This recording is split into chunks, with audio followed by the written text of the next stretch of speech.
At 2 p.m. on Thursday, the 14th of May, we docked at Port Adeline. After 23 days on board, we disembarked, boarded a troop train, and headed for Camp Sandy Creek, near the village of Gawler. Late in June, our first sergeant announced that the 3 regiments were being streamlined as the regimental combat teams were required the formation of a new company called Cannon Company. Regimental headquarters was taking applications for transfers to the new company. I, along with 3 others from Company D, submitted applications and were transferred on the 14th of July. On July 18, the entire division was shipped by troop train through the Australian outback to Camp Cable, just north of Brisbane. On occasion, to help break the monotony, a couple guys would shoot through the window of the train and knock off kangaroos. We weren't supposed to have any live ammunition, but some was pilfered from the firing range.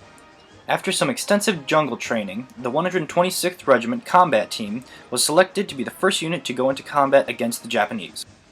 On the 18th of September, we boarded a Liberty troop ship and headed for Port Moresby in Paw Paw, New Guinea.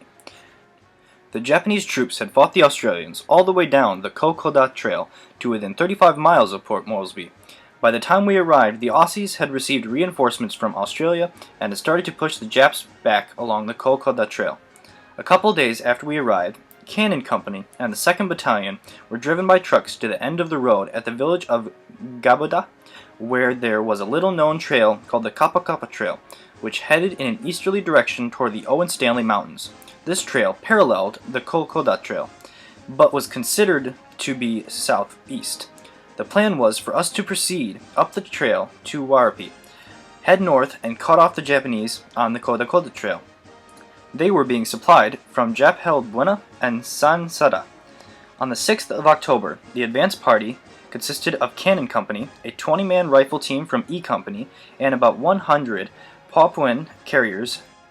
This detachment was to establish a supply drop grounds along the trail for the rest of the battalion. This was the beginning of a 42-day march that ended at the newly established front line near Dobuena. The Aussies had been successful in pushing the Japs back faster than we could get behind them. Early on in our march, Colonel Henry Geertz suffered a heart attack and had to be rafted back by river and eventually back to Port Moresby. The remainder of the 126th Regiment, including Company D, was airlifted over the mountains from Port Moresby on the 20th of November to an airstrip that had been constructed at Pongwa. From there, they hiked some 11 miles to Pondeta, where the Japs had dug in for a last-ditch effort to hold Buena and San Sarda. But this time, the Japs had been heavily reinforced, which was unknown to General MacArthur.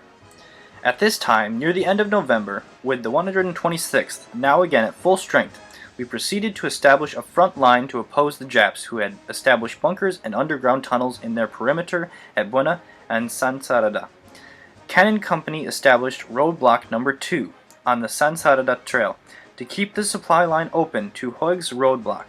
We were relieved after a short time and moved to a frontline position where it was holding for a few days.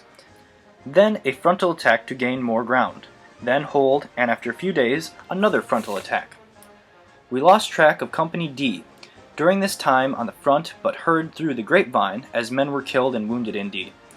We were never able to directly communicate with each other until the entire regiment was relieved by the 163rd Regiment of the 41st Division, and the 32nd Division was sent back to Camp Cable in Australia for recruiting and reassignment.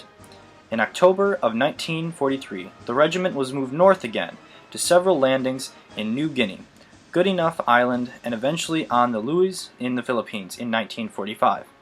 After the war was over, the 126th spent some time in Japan with the occupational forces and eventually sent back to the U.S. and discharged from federal service after 3 years and 10 months overseas. Then the organization of the Michigan National Guard began. For a National Guard unit, normally part-time soldiers, the 32nd Division had a rather distinguished record during World War II. They spent 644 days in combat, 15,696 hours of action, more than any division in any war up to that point. They were involved in 6 major engagements in 4 campaigns.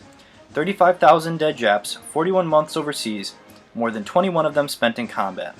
The Buenos Aires campaign officially lasted 117 days, from the 28th of September 1942 to the 22nd of January 1943. That does not include the 42 days that part of the 126th hiked over the Owen Stanley Mountains, including Ghost Mountain. The division earned the following decorations and award: 11 Congressional Medals of Honor, 157 Distinguished Service Crosses, 49 Legion of Merits, 845 Silver Stars, more than 1,850 Bronze Stars, 98 Air Medals, 78 Soldier Medals, and 11,500 Purple Hearts. Veterans of the 32nd can be proud to wear and display the Red Arrow insignia.